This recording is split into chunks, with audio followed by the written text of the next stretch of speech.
Hello and welcome to the Listening Post's unboxing channel on YouTube. Today I'm unboxing one of Yamaha's junior AV receivers, which has a plethora of other features which hopefully I'll get an opportunity to explain. This is Yamaha's RXS for Slimline 602, the replacement for a model I'm really well enamoured with, which is an RXS601.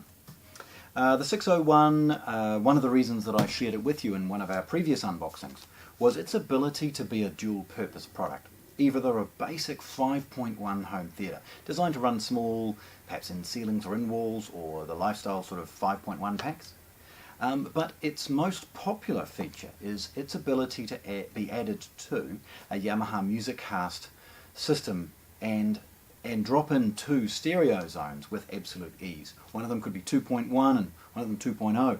Perfect for additional television areas for a living room with a sub, or a couple of music areas around the home. It means you can cater within the MusicCast architecture for another pair of in-ceilings or another pair of outdoors, or split zones that you were using an A and B speaker for previously. And it's amazing to see such an excellent product so cheap comparatively with others in the industry. So without further ado, let's have a good look at this product. So firstly, Yamaha started with different packaging with their new models. This is their sort of 8th, 9th generation. So they've gone with white packaging. Most of them are complemented with one of these full colour stickers of some kind, so that they are able to sort of better highlight this product to you if you're shopping around. On the top is all manner of different compliance certificates and other things like that associated with the product, including some of the big guns, Spotify, Tidal and Deezer. Look, they talk about the YPAO mic setup, they talk about Bluetooth, all of those things, fine. But the big reason you would buy a product like this is this logo here, MusicCast. This is why this product works so well and is going to be a big seller in our stores. So let's have a look. So the box itself, on one end we've got models and serial numbers with a scan, basic Yamaha logo, again basic Yamaha logo, a bit of weight information, and then that colour photo. Opening these, like anything in this environment, is very straightforward. I prefer to sort of nick it and then sort of tear it a little bit to avoid dragging a craft knife across the whole top. And opening it starts to reveal what's inside. Okay. Now, the first thing you'll see as we drill in is Yamaha's microphone. This is its YPAO mic. It's an excellent little mic and it's EQ'd for a flat response despite it being relatively modest in price. It comes with a DAB and FM aerial. None of Yamaha's new home theatre amplifiers feature AM, and I guess that's just following an international trend. There's Yamaha's new remote control, just sort of sellotaped in the polystyrene packaging. This remote is relatively straightforward. Hang around for some photographs and I'll make sure that I take some close-ups.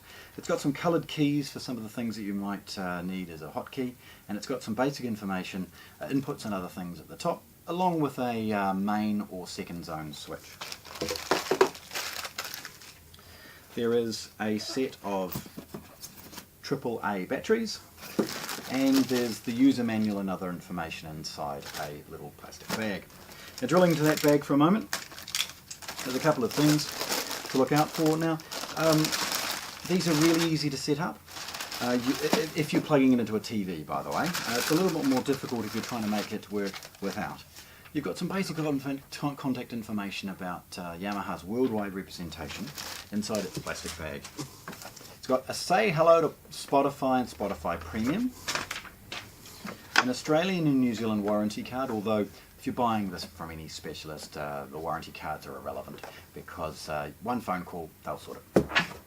The second is a good and comprehensive user manual for the product. So it's an RXS602 and it's got English, French and Portuguese. Then Yamaha's basic information. There's a QR code to go and find its app. But most people will just jump on the App Store or Google Play and search MusicCast, one word, MusicCast, one word. You'll find it really easy. Bit of polystyrene, 1, 2, and we see the product. Now the first thing that I noticed when I picked this product up, even in its box, is how much heavier it is than its predecessor. Clearly, internally, they've done a few things in this model to add to its overall weight. Now, they haven't added lead or a brick. There's no point in doing that. They've improved the electronics on board, and it's meant that this product will perform better. Okay. So, firstly, looking at this, it is a relatively slim product. It's not supposed to be very deep, obviously standard width, and it's not supposed to be very high. In fact, if you're removing a home theatre in a box kind of style of product and upgrading to something like this, it's going to be very straightforward to add it to your home. Tipping it forward again, you'll see it's not very deep, and you can see excellent ventilation. This product has a lot shoehorned into it. This small product isn't designed to be small on its features or its performance. Let's have a look at the front. Now, firstly, Yamaha's logo and basic model information. Beneath it is the rotary encoder for an input selection. The next button refers to changing between zones, and WP is set up for wireless.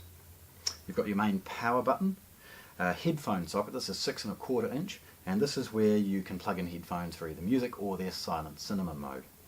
There's the 3.5mm microphone input exclusive to the YPAO mic, and I'm pretty confident that if you plug the mic in, it will immediately be detected, and an on-screen display will talk you through the process of its mic setup. The straight button turns off the digital sound processing, or DSPs, on board, and pushing and holding it moves it into a connection mode, where it signals to other units out there that it's wanting to enter the MusicCast domain. You've got program up and down, and this changes between the DSP programs, so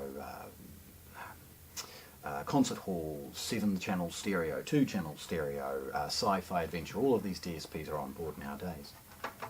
The next, and probably one of the reasons that I love this product so much, is it's got 4 global presets that will enable this product to set itself up and turn itself on for certain things. These can be reset to do anything depending on your configuration, but they are labelled nice and easily. So DVD and Blu-ray button, obviously, hey, you want this to select the input associated with your DVD player or your Blu-ray. TV, audio return, other things like that can be set up and selected. Net can be either internet radio, streaming of any kind, anything you choose to set up. If I understand correctly, get the amplifier going in the way that you want it to, the input, the volume, everything, even zones, and then just push and hold, and it will set that as that memory from there on in. Radio is self-explanatory, although you can override its natural FM DAB settings to also be internet radio if you wish. Across we've got the direct button. This is useful for music and other things as it shuts down unused inputs and unused processing. You've got an auxiliary input for the purposes of a portable device, and a front USB. This is 5V 1 amp, and it will enable items to be charged from this unit. Even game console controllers can be charged off this, or alternatively, if you're using a phone on Bluetooth, you won't have to worry about the battery if it's plugged in the front. The last is the large rotary encoder for the volume control. Now this has a good weight and feel, despite the overall price quality match of this product. And it's very straightforward and easy to use, and at a glance you know what's going on the front of this product.